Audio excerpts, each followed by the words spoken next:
stand right in front. Oh, I got it over here. I'll just do it over here. Where's my camera? Sorry. I should have done this a little bit quicker.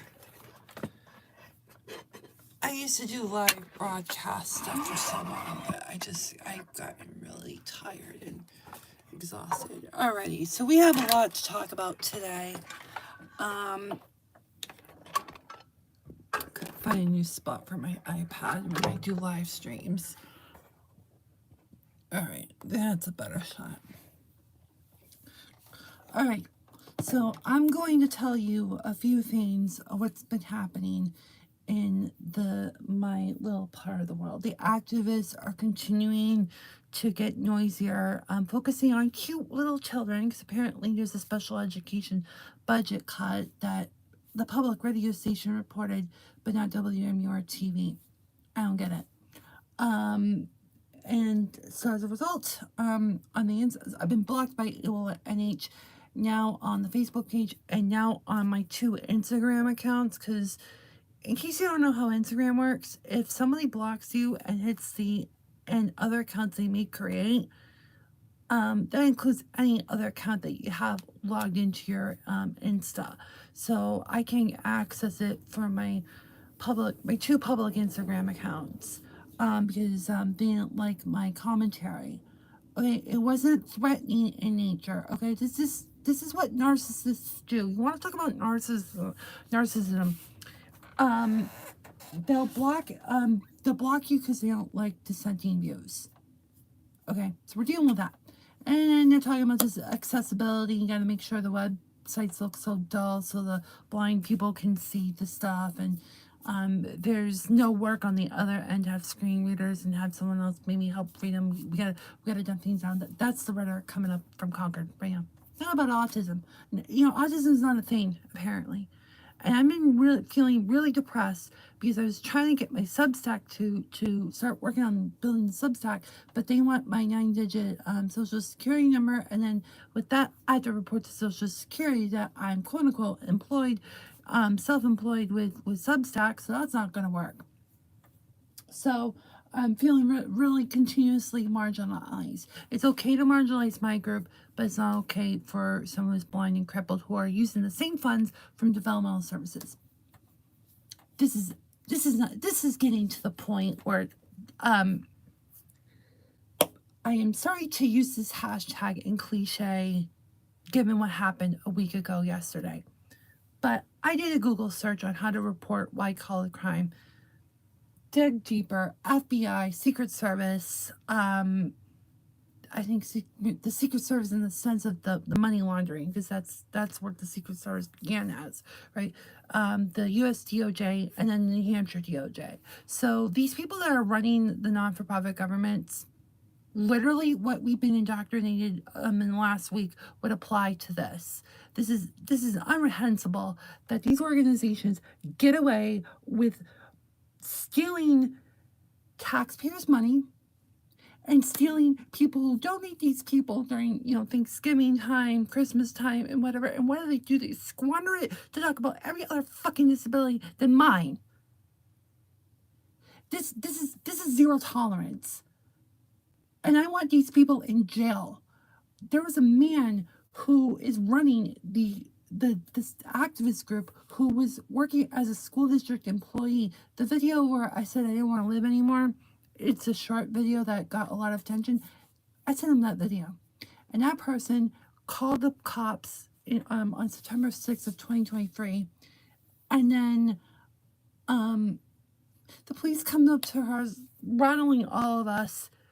And this guy was not a professional at this point. I was talking to a former colleague / friend, and the person weaponizes it. That person is now running the top activist agency. Why did he let the police terrorize us? Because he didn't want his guts. He didn't want to be involved with it. No contact. I'm too toxic. But who's the one that initiated the toxicity in the first place? New Hampshire is a very corrupt state. There's something from the Bartlett Center. I found that on a Google search, I think, the other night.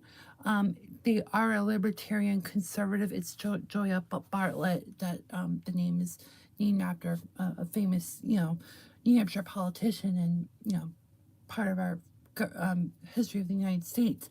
But the Bartlett Center found some statistics, and there are other data points to how they measure the trust in the institutions. And we're kind of in the middle.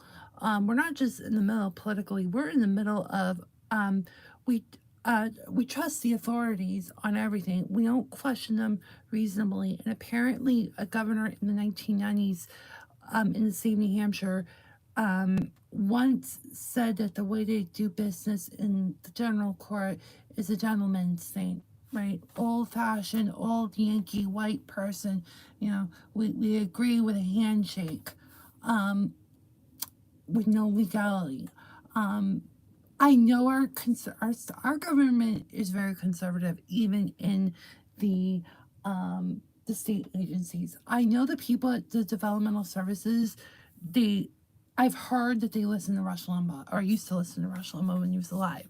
So a lot of the people that work behind the scenes for people like me aren't the New Hampshire Public Radio listening to 89.1 or stuff like that. They're right wing tyrants. They are. And again, Kelly Ayer has just become governor, so now we're going to have to deal with 2 years of a psychopathic menopausal cunt. As I've said on the Weekly Zoo, she's a cunt. And now we have to put up with her. And I've been told by people who advocate in what is supposed to be the appropriate chain that any change to services and funding won't be impacted with the presumptive that because it was very presumptive that Kelly Oates going to get elected. No relation, by the way. And but again, I can't believe everything that's told to me. I have to be skeptical because Kelly has the facade of a nice woman, but she is a prick.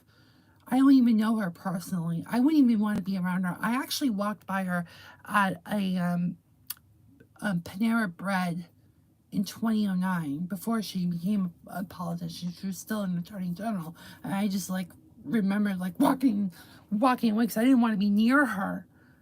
And I don't know if I smelled her cunt or what, but what is she, 30, in her late 30s at the time, early 40s or early 40s, I think. But yeah, this is a really this is not a time to laugh, and this is not a time to take these people who are doing bad acts seriously, because if I did the same fucking thing, if I started saying, well, you person in wheelchair don't matter, I'm gonna overtly shoot you away, that would be a hate crime. But you do this to me, overtly blocking me on social media. You're blacklisting me because I feel freaking marginalized. That isn't I can't. You can get away with this. This game has been played in the state of New Hampshire for over a decade. I think this has been conspired. I think people are conspiring to silence people with Down syndrome and autism, the two largest developmental disorders well known. And then just platform, for instance, I don't know how people who are blind and deaf can get developmental services funding and services unless they're dually diagnosed. But if they're dually diagnosed, their disabilities should be equal. And I don't know between HIPAA or FERPA, if you're school age, whatever, I don't know what their disability is. But from what I remember, when I was in my last day program before I got canceled on the day of the pandemic, I saw more people, and I couldn't confirm this. No one even offer on the record, no one could confirm this, but there was an appearance that after I started my last adult day program, that there were more people with visible disabilities than ones who weren't. And I'm like, wait a minute, this is a Medicaid waiver program. The Medicaid waiver has specific laws. It's really back-ass, and it's so much accountability. And there's so much out there. And for whatever reason, these people with physical impairments were in. I mean, there was a couple people that were autistic, very nonverbal, very unfortunately very low functioning.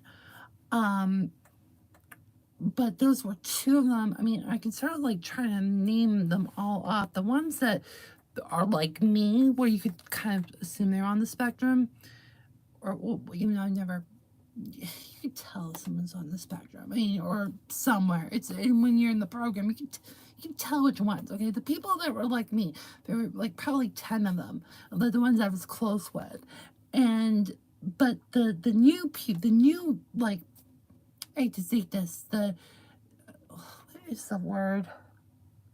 Importing. I wouldn't say importing. People, it's kind of like a cult where you bring them into the cult. It's like they were bringing people in, bringing in used supply to mess around with. They were not on the spectrum.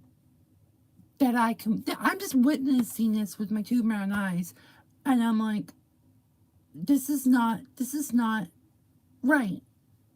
I'm in a program that I know is for people with, because when I was a kid, I didn't know much about invisible disabilities myself until they told me when I was 12, and my whole world came crashing down. But with that unfortunate introspection, it made me more aware of there are other people like me out there. And these adults that are making probably low 5-figure salaries are making decisions like a 9-year-old child, that the only disabilities are the ones that you can see. And these people are making decisions. They're the ones that have the loudmouth. They're the ones that have the personal phone numbers to the WMUR reporters or the WEVO reporters to spread out their propaganda. Where do I go and speak? On YouTube, on my blog, on Facebook. That's where I belong. But if I got paralyzed, I'd overcome my autism. And then I get it seen. You guys were fucking talking about Laconia State School ad nauseum for decades. Dan Habib's film would be played in any training session when the DSP would get their job or whatever. And oh my God, and all of a sudden, 30 years after the closure, it just vaporized in history in New Hampshire. The state just sold the property just last March, I think. And 200-acre property near the Lakes region in Laconia. Okay, people like me were there 40-something years ago in the hundreds. And where are we? So yeah, get the receipts, start screen grabbing the rhetoric, start building a paper trail. And if you have to, and again, let me tell you something, when you talk with law enforcement, as I just stated earlier, we had the police come in scaring the shit out of us almost a year and a half ago. And so when you're telling law enforcement about the things, they're gonna tell you that they're gonna gaslight you. It's gonna be a really scary experience when you report this stuff. But someone's got to report this stuff. This is absolutely ridiculous. Our media is failing. Our newspapers are dying. The TV station thinks they're invincible, which they're falling apart too. And our media institutions are failing horrifically. And people like me, this is what happens when you want to talk about democracy dies in full daylight. This is what happens. This is what democracy means to me. This is what happens when you have a First Amendment, responsible media asking reasonable questions at an appropriate time. Because the LA fires, oh boy, I have another media rant on that if you want to hear me rant about that in a taped piece. But We don't have a democracy in New Hampshire. It's an autocracy. It's all about me. It's direct democracy. It's just representation. Whenever my menstrual cycle says so, attitude. It's sexist. It's disgusting, and it makes me want to have tyrannical thoughts. When can we start banning people from the state? Anyone from New York, you're not supposed to come here. Get the fuck out here. Get the fuck out of here. You're running a nonprofit and you're from New York because this guy that's running the largest activist organization is from New York. He should go back to the fucking Bronx. I don't think he's from the Bronx, but just go get the fuck out of my state. You're a cum bag. You're a cum. And I think the other head of Able NH is from New York too. Just get the fuck out of here. We don't want you. You guys are scum. And anyone else who supports this organization is aiding and abetting over ableism. So yes, in short, the Hopeless Autistic is now becoming a watchdog group. When I'm not being heard and when I'm not being seen, now I start to ask for accountability and hold the people accountable. This is exactly what happened 20 years ago when I was in out of district. Even when I was a student, I started talking like a taxpayer. Because I just felt like I wasn't getting the services. The DRC wasn't going to listen to me even back then. I knew that insight back then. So I started to act like a watchdog, right wing. I appeared to be like this right wing watchdog. And that's who I'm doing right now. I'm going to be holding the system accountable. I may sound like a dark red MAGA type, but maybe I'm not on the outside. But I'm going to hold these people. I'm going to hold these people accountable. And yeah, if we lose funding on services because, I called it out, well, it's not my fault. I exposed it. These people are just whoring the money to talk about inclusion and diversity and equity. When it's just an aesthetic. You fucking millennials, you guys should have been aborted by your fathers with his bare hands. You guys should have been fucking aborted because you guys are scum. You're evil. You guys don't give a fuck about people like me. You don't give a fuck about people like me. You want to simp for that person in a wheelchair because it makes you look good. Who's the narcissist in the room? And you want to think I'm toxic? I'm the one that's empathetic. I'm the only one that sticks up for my peers when they're getting fucking ran over by the management class in the system. I can't fucking believe this. This is why I didn't go in. You wonder why I was not a self-advocate. Why? Because it's fucking politicized. It's us versus them. You're on this camp or that camp. Binary as hell. No nuance. And everybody wants power. They just want to look like when they get on WMUR, they feel it's like a validation. The old-fashioned television station. Okay, it's a piece of shit down on Commercial Street. It's a shitty station. Makes WCVB look bad. And Channel 9 is it's like they just feel like, I'm on WMUR. I'm the shit. No, you're not. You're and like I said, a number of people are aiding and abetting this ableism is in probably the thousands. Your neighbor might be an over ableist who makes, $50,000, $60,000 to just trash a group of people professionally. More than any sex offenders that you see on News 9 at 6, be honest. There's a lot of evil in this state. New Hampshire's got so much beauty. Oh my God, New Hampshire's so beautiful. It's got the mountains and the lakes. Yeah, Kelly, it's like trying to distract you from natural objects to horrible human beings that do damage. If you go to a state of New Hampshire facility, I bet you anything, there's blood and guts, figuratively, in the way that they run their things. And I'm like, dude, we need to open this government up. We need to go back to what the RSA 91A law was have open books of the government, not to need to know to go find who the shooter was in some rando neighborhood. The obsession on t-shirt collar crime, white beater crime is overblown. There are more professional people in this state that are lawyers, nurses, caretakers, people who have to abide by ethics than people like you and me. And if they're doing things wrong, it should be, and you can prove it, you should report it instead of just obeying them as if, they're the principal and you're the student. This power differential needs to stop. Boy, we're going to hell really quickly. The title of this page is it wasn't by accident. It's intentional. New Hampshire is going to hell. New Hampshire will not be part of the United States of America in the next 5 years. They will, either through succession or whatever, this state will fail. And I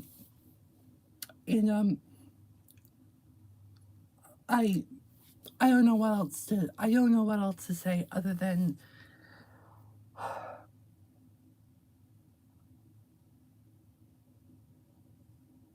we're going through another phase of hopelessness, and it's going through another phase, and now what do you do when? Where's your community? Where's your tribe? Again, I'm not talking about the government of the state of New Hampshire per se. This is a little bit different. Now we got the non-for-profit, self-advocacy group, these groups that used to be grassroots, going up at 30,000 feet, thinking that, oh, we're on cloud 9 and we can say whatever the hell we want, and do whatever the hell we want and be exempt from any wrongdoing. This is a money grab. This is extortion. There's a lot of crime. But you're not going to hear this on News 9 at 6. No, it's just some low rent man that raped a child, and they gotta glorify that story into next week. Not these narcissistic people that are running these non-for-profits, thinking they're doing God's work, and they do nothing wrong. The people in power do nothing wrong. It's always the powerless that always gets overly beaten up. Who's the real bully? Yeah. I hate New Hampshire.